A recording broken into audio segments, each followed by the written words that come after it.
tere! Nüüd oleme me mereandide letis tavalises toidupoes, kus te kõik käite.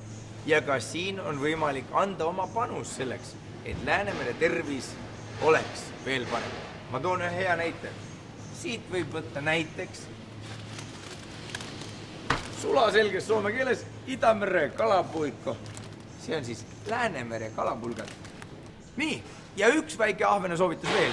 Tegelikult on võimalik Läänemere tervisele aidata kaasa ka väga ootamatul moel. Te võite osta näiteks sprotte ja tuttav praegu kiisutab, aga te võite natukene siin ringi patseerides leida ka selliseid kalatooteid, kus on vääralt vähem väärtustatud kalu kasutatud.